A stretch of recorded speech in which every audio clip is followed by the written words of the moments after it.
حضرات کو ایک اہم نصیحت کرتا ہوں. وہ نصیحت یہ ہے کہ اللہ کے احکامات کو پورا کرو. اللہ کا حکم کا پورا کرنے والا مرد ہو یا عورت ہو کبھی بھی نامراد نہیں ہوتے،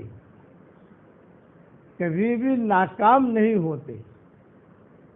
اللہ تعالیٰ انہیں چمکاتا ہے.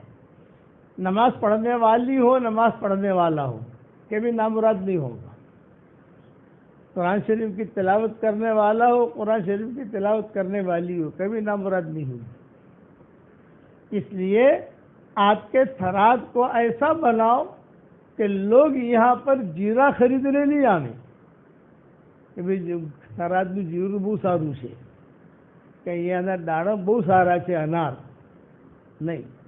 لوگ یہ دیکھنے آوے کہ تھرات کے مرد اور عورتیں بہت اچھے ہیں، کہ ان کی زندگی میں دین ہے، ان کے اخلاق اچھے ہیں، ان کے معاملات صاف ستھرے ہیں. آپ کے اخلاق کی خوشبو یہاں سے پھیلنی چاہیے. آپ کے دینداری کی مہک دنیا میں جانی چاہیے. یہ دینداروں کا چمن ہونا چاہیے. چمن جو ہے اچھے لوگ رہتے ہیں یہاں. لیکن یہ کب ہوگا؟ جب ہماری زندگی میں دین ہو. کسی زمانے میں عورتیں بہت دیندار ہوتی تھی، چائے بناتے بناتے 2 پارے پڑھ لیتی تھی. لسی بناتی تھی. اس زمانے میں عورتوں کا مزاج تھا لسی بنانے کا، تو لسی بناتے بناتے 3 پارے پڑھ لیتی تھی. چھاچھ بناتے بناتے، جیسے ہمارے عورتیں چھاچھ بناتی ہیں، اور یہاں پنجاب وغیرہ میں عورتیں لسی بناتی ہیں صبح صبح. پنجاب میں رائے گنج میں، یہ رائے گنج یہ بھی پنجاب میں، امرتسر یہ بھی پنجاب میں ہے. تو یہاں جو علمی ماحول تھا کسی زمانے میں، تو لسی بناتے بناتے وہ 2 پارے 3 پارے پڑھ لیتی تھی. عورتیں دیندار ہوتی تھی. اللہ معاف فرمائے، اب تو عورتوں نے اچھے شیخ الحدیث جننا بھی چھوڑ دیا.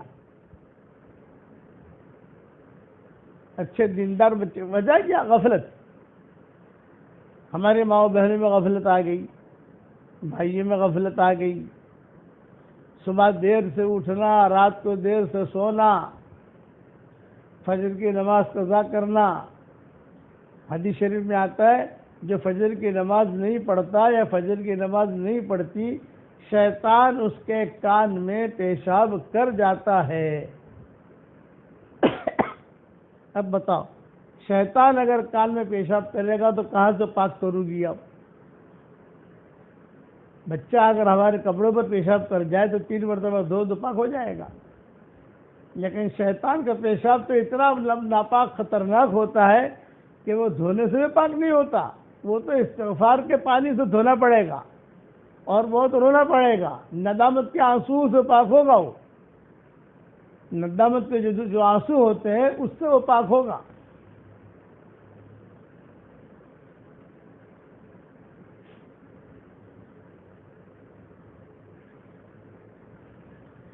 اس لیے آپ جو ہے یہ ماحول بناؤ دین کا. کسی زمانے میں عورتیں اتنی دیندار ہوتی تھی کہ شوہر جب کھانا روزی روٹی کے لیے باہر جاتا تو یہ عورت باہر نکل کے کہتی، یا رجل اتق اللہ فینا، اے میرے پیارے شوہر ہمارے بارے میں اللہ سے ڈرتے رہنا. روزی روٹی لینے جا رہے ہو، حلال کی لانا، حرام کی مت لانا. ہم فاقہ برداشت کر سکتی ہیں، جہنم کی آگ برداشت نہیں کر سکتی. یہ دیندار عورتیں تھیں. حضرت فاطمہ بھی آپ کی طرح عورت تھی. یہ نہیں ہے کہ وہ آسمان سے ٹپتی تھی، یہ نہیں ہے کہ ان کو ضرورتیں نہیں تھی. آپ کی طرح خاتون تھی، لیکن سردی کی راتوں میں اللہ کی مناجات کے لیے کھڑی ہو جاتی تھی. سردی کی راتیں بہت لمبی ہوتی ہیں، بہت لمبی ہوتی ہیں، جیسے آج کے لیے سردی کی راتیں چل رہی ہیں. اور عشاء کی نماز کے بعد کھڑی ہو جاتی تھی اور اللہ سے مناجات کرتی تھی. جب سلام پھیرتی تھی تو فجر کی اذان ہوتی تھی اور دعا کیا مانگتی؟ اے میرے پیارے اللہ، تو نے تیری راتیں بھی بہت چھوٹی بنا دی. اگر تیری راتیں اور لمبی ہوتی تو میں تیری اور مناجات کرتی. یہ عورتوں کی دینداری. یہ عورتیں جب حمل کے زمانے میں ہوتی تھی کوئی گناہ نہیں کرتی تھی. کیوں؟ میرے گناہ کا اثر میرے بچے پر نہ پڑے. ماحول تھا، دین کا ماحول، علم کا ماحول، قرآن شریف پڑھنے کا ماحول، دینداری کا ماحول، خیر خیرات کا ماحول. ایک شہر ہے بلخ، اس کا نام ہے بلخ، کتابوں کے اندر نام بھی آتا ہے اس کا. یہ شہر کا جو والی تھا، گورنر، یہ ناراض ہو گیا اپنی رعایا سے، لوگوں سے. تو اس نے اعلان کیا کہ سب اتنا ٹیکس بھرو تو میرے شہر میں رہو، ورنہ شہر چھوڑ کر چلے جاؤ. تو کتابوں میں لکھا ہے کہ سارے کے سارے یعنی پریشان ہو گئے لوگ کہ صاحب کیسے ٹیکس بھریں گے. تم چلے جاؤ، پھر بڑا آرام کرو، تم موٹر میں لے جائے، آپ کو موٹر سائیکل میں لے جائے گا، میری موٹر سائیکل میں لے جاؤ، مجھے بابو آرام کرو، ہم آ کے پھر نماز پڑھیں گے اطمینان سے.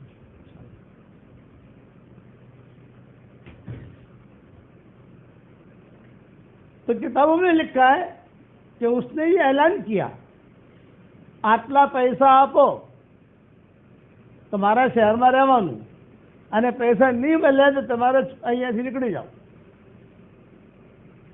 میں عورتوں کی خیر خیرات بتا رہا ہوں آپ کو، کیسے کیسے خیر والی عورتیں تھیں کسی زمانے میں. لوگ پریشان ہوئے، ارے بادشاہ سلامت، جو ٹیکس تم مانگتے ہو وہ تم پوری زندگی کما کر بھی نہیں دے سکتے. کبھی وہ کہیں جانتا نہیں، آٹلا پیسہ جمع کراؤ ٹیکس نہ تو بلخ چھوڑنے نکلی جاؤ. تو کتابوں میں لکھا ہے لوگوں نے مشورہ کر کے کہا کہ ہرات جاؤ.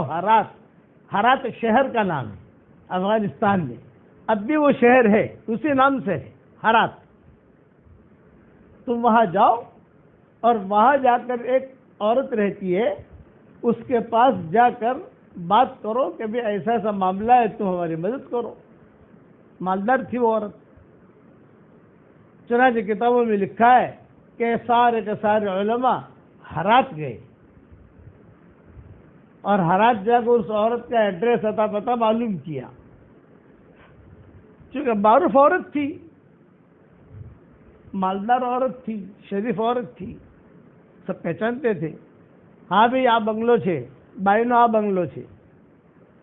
وہاں گئے، بھائی کیا آیا چھو، کیسا آنا ہوا؟ یہ کہ بھائی تھوڑی سی بات کرنی ہے آپ سے. ہمیں پردہ ڈالا گیا، بٹھایا، بتاؤ کیوں آئے ہو؟ یہ کہا ہمارا شہر جو بلخ ہے وہاں سے آئے ہیں، ٹیکس اتنا لگایا ہے اس نے کہ ہم تو زندگی میں ادا نہیں کر سکتے اور ہم پریشان ہیں، تو آپ کچھ ہماری مدد کرو. اس عورت نے کہا مہلن، انتظار کرو تم، میں آتی ہوں. گھر میں گئی اور گھر میں جا کر ایک چادر لے کر آئی. چلو یہ چادر ہے، اسے بیچ دینا، تمہارا ٹیکس بھی ادا ہو جائے گا، پھر بھی انشاءاللہ پیسہ بچے گا تو اس کی مسجد بنا دینا. تو وہ لوگوں نے کہا کہ ارے آج چادر میں آٹلا بڑا پیسہ آوے. کہ تمہیں جاؤ تو گھر تمہیں جاؤ تیا، تم جاؤ، جا کر یہ چادر پیش کرو بادشاہ کو. خیر لوگ بادشاہ کے پاس آئے بلخ، اور وہاں آ کر کہا کہ بھائی ایسا ایسا معاملہ ہے، یہ چادر ہے، اس کو بیچو اور پیسہ لے لو، اس لیے کہ یہ چادر تو آپ ہی خرید سکتے ہو، اور تو کوئی خرید نہیں سکتا. بادشاہ نے وہ چادر دیکھی تو بادشاہ نے کہا کہ بھائی اتنی قیمتی چادر تم کہاں سے لائے؟ فلاں جگہ سے لائے. اس عورت نے دی. اچھا. بادشاہ نے کہا میں بادشاہ ہوں، جب وہ عورت اتنا خیر خیرات کر سکتی ہے تو میں تو بادشاہ ہوں، کیا میں خیر خیرات نہیں کر سکتا؟ یہ کہہ کر اس نے کہا تم سب کا ٹیکس معاف. لیکن وہ لوگ جو تھے وہ بھی اللہ والے تھے کہ ٹیکس معاف થઈ ગયો، હવે ચાલો આ ચાદર આપણા ગજવામાં નાખી દઈએ. جن سے چادر کے بیچ کر پیسہ اپنے آپس میں تقسیم کر لیتے ہیں، یہ نہیں، دینداری کا ماحول تھا، عورت بھی دیندار تھی، مرد بھی دیندار تھے۔ اللہ معاف فرمائے، آج تو 5 جوتے بھی کوئی نہیں چھوڑتا، 5 جوتے ہو نا، 4 جوتے سب برابر کے اور ایک آدھا بھی جوتا ہو تو بھی لے کے بھاگ جاتا ہے آدمی۔ لیکن دینداری کا ماحول تھا اور تمہیں خیر خیرات تھی۔ کتابوں میں لکھا ہے کہ وہ چادر لے کر واپس آئے آپا کے پاس ہرات۔ بیت کیوں آئے؟ یہ کہا بھی ہمارا کام تو ہو گیا، کہ چادر واپس لے لو۔ وہ عورت اتنی دیندار تھی، اس نے کہا جو چادر میرے گھر سے نکلی اب وہ چادر میرے گھر میں نہیں آئے گی، نمبر 1۔ نمبر 2، جس چادر پر غیر محرموں کی نظر پڑی ہے اب میری نظر اس پر نہیں پڑ سکتی۔ یہ دینداری آج ہے تھرات میں ایسی دینداری۔ خالہ زاد بھائی ہوئے بات کروا میں کوئی پرابلم نہیں، چچا زاد بھائی ہوئے بات کروا میں کوئی پرابلم نہیں، ڈرائیور ہوئے ایلاتی بھی بنداس بات کروانی، گھر میں نوکر ہوئے اینا ساتھی بھی بنداس بات کروانی، અને પછી ઘરમાં નોકરાણી હોય કામવાળી જે રહે છે કામ એના સાથે બધા છોકરા અને છોકરા બધા મજાક કરે એની یہ نہیں، وہ دینداری کا ماحول تھا۔ تھراد کو دینی چمن بناؤ، اس تھراد کا نام میں رکھتا ہوں دینی چمن۔ آپ لوگ کہو کہ اللہ نے ہمیں دینی چمن میں رکھا ہے۔ چمن کہتے ہیں باغ کو جس میں ہر قسم کے پھول ہوتے ہیں۔ چمن کا کیا مطلب؟ جس میں ہر قسم کے پھول ہو، پھلواریاں ہوں۔ تو تھراد جو ہے یہ دینی چمن ہے، دینی چمن، دینی گلشن، دو نام ہیں اس کے، دینی چمن اور دینی گلشن۔ چمن میں چھوٹے چھوٹے پھول ہوتے ہیں اور گلشن میں بڑے بڑے پھول ہوتے ہیں۔ وہ عورت نے چادر نہیں دی، یہ کہا نا تم اس کو، تو علماء نے لکھا ہے اس کو بیچا گیا اور 4000 مسجدیں بنی۔ کتنی مسجدیں بھائی؟ 4000۔ ہرات میں آپ دیکھو کہ چادر والی مسجد نمبر 1، چادر والی مسجد نمبر 2، چادر والی مسجد نمبر 3، چادر والی مسجد نمبر 100، نمبر 200، نمبر 1000، 1500 یہ بنی۔ اور سب سے بڑی جامع مسجد ہے ہرات میں۔ آپ نقشے میں دیکھو کہ سب سے بڑی جامع مسجد ہے ہرات میں، بنائی زبردست، آج بھی ہے، اسے بڑی مسجد کہا جاتا ہے، وہ بھی اس کے پیسوں سے بنی۔ یہ عورت چادر تھی اس کے پاس قیمتی، بہت قیمتی چادر، اصلی ہیرے جواہرات کی۔ اب یہ چادر کہاں سے آئی تھی یہ قصہ دوسری مرتبہ سناؤں گا انشاءاللہ، جب آؤں گا آپ کے تھراد میں انشاءاللہ، کہ اتنی قیمتی چادر آئی کہاں سے۔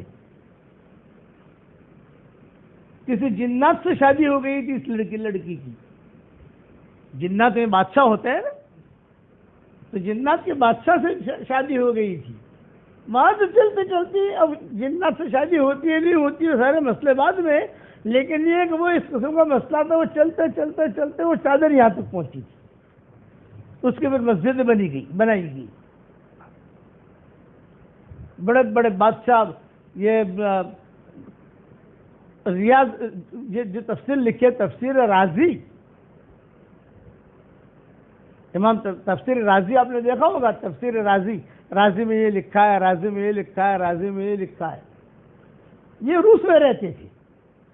یہ مسجد جب بن گئی تو جو بادشاہ تھا اس وقت میں، اس نے کہا کہ اتنی بڑی مسجد بنی ہے، چادر والی مسجد، اتنی بڑی جامع مسجد بنی ہے، تو ایک امام کو یہاں لانا چاہیے جو اس مسجد کو آباد کرے، بڑا آدمی آنا چاہیے۔ تو بڑا آدمی کون ہے؟ یہ کا تفسیر رازی لکھنے والے، یہ روس میں تفسیر کرتے تھے، اور وہاں جو ہے یہ بہت بڑا شہر تھا، اس میں تفسیر کرتے تھے. جب تفسیر کرتے تھے تو پورے شہر کی گلیاں خالی رہتی تھی، کوئی آتا نہیں تھا، اس میں سب خالی. لوگ سمجھ جاتے تھے کہ تفسیر ہو رہی ہے تو سارے کے سارے وہاں موجود ہیں.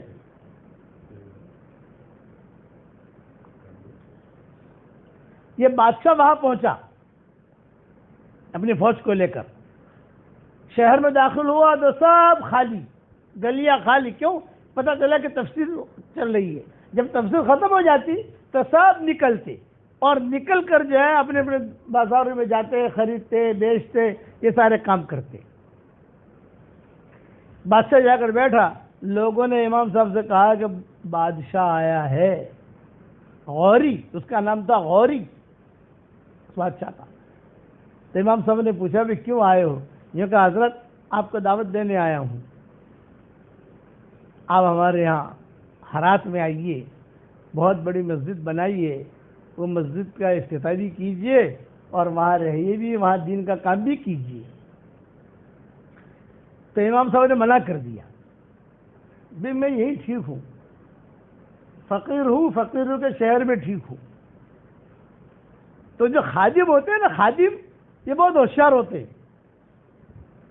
تو امام صاحب کو جو خادم تھا اس نے بادشاہ سے کہا کہ امام صاحب نہیں آئیں گے، اگر امام صاحب کو لانا ہے تو ایک پوائنٹ بتاتا ہوں. وہ پوائنٹ یہ کہ امام صاحب کو یہ کہو اتنی بڑی مسجد میں نے بنائی ہے، قبلے میں اختلاف ہے. بعض لوگ کہتے ہیں کہ قبلہ یوں ہے، بعض لوگ کہتے ہیں کہ قبلہ یوں ہے، بعض لوگ کہتے ہیں کہ قبلہ یوں ہے. قبلے میں اختلاف ہے، تو وہ قبلے کے اختلاف کا نام لوگے نا تو امام صاحب سفر کریں گے. اب دوسرے دن بادشاہ آیا، حضرت آپ کو دعوت اس لیے دے رہا ہوں کہ وہاں قبلے میں اختلاف ہے اور اتنی بڑی مسجد بن گئی ہے اور سارے علماء اختلاف کر رہے ہیں، بعض کہتے ہیں قبلہ یوں ہے، بعض کہتے ہیں قبلہ یوں ہے. آپ جیسا آدمی آئے گا تو لوگ متفق ہو جائیں گے. ہاں بھائی، مسلمانوں میں اگر قبلے میں اختلاف ہے تو مجھے سفر کرنا چاہیے، چلو سفر کریں گے. لیکن امام صاحب نے کہا بھی میرے ساتھ تو شاگرد ہیں. بادشاہ نے کوئی بات نہیں کی، تو شاگرد لینا ہو لو، مہمان خانے میں رکھوں گا، کھلاؤں گا پلاؤں گا اور وہاں رہو آپ. چنانچہ اپنے خاص شاگرد لے لیے امام صاحب نے، سفر شروع کیا.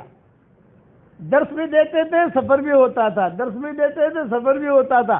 مہینوں کے بعد یہ ہرات پہنچے اور وہاں پہنچ کر امام صاحب نے نماز پڑھائی 5-6 دن. جب نماز پڑھائی پھر بادشاہ کو بلا کر کہا کہ قبلے میں اختلاف کرنے والے کہاں ہیں؟ ان کو بلاؤ. وہ جو اختلاف کرتے تھے وہ کہاں ہیں؟ ان کو بلاؤ یہاں. تو بادشاہ نے کہا کہ حضرت اب قبلے میں اختلاف نہیں رہا، آپ آ گئے، آپ نے نماز پڑھائی، سب گھبرا کے بھاگ گئے.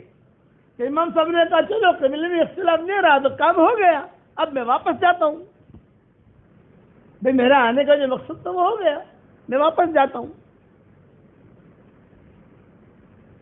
تو بادشاہ نے کہا کہ نہیں حضرت آپ یہیں رہیے. امام صاحب نے کہا نہیں میں تو جاتا ہوں واپس. تب جو امام صاحب کے شاگرد تھے انہوں نے کہا کہ حضرت وہاں اپنے علاقے روس میں تو کھانا پینا ملتا نہیں تھا، یہاں تو ماشاءاللہ ہرات میں ایسا کھانا پینا ملتا ہے کہ بادشاہ خود جو ہے فروٹ لے کر کھڑا رہتا ہے، خود کھانا کھلاتا ہے. اب کہاں فقیروں کی بستی میں جاتے ہو، یہیں پڑے رہو.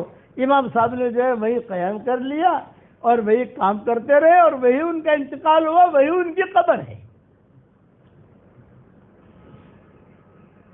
یہ چادر والی عورت کا قصہ، میں تو چادر والی عورت کہتا ہوں لیکن اس عورت کا اصل قصہ کیا ہے اور جنات سے اس کی شادی کیسے ہوئی، یہ میں نے کہا نا کہ دوسری مرتبہ میں جب دینی چمن میں آؤں گا انشاءاللہ، تھرات نام نہیں لیتا، دینی چمن، دینی گلشن، یہ نام ہے آپ کے تھرات کا. آج سے جب انشاءاللہ دوسری مرتبہ آؤں گا تو سناؤں گا انشاءاللہ.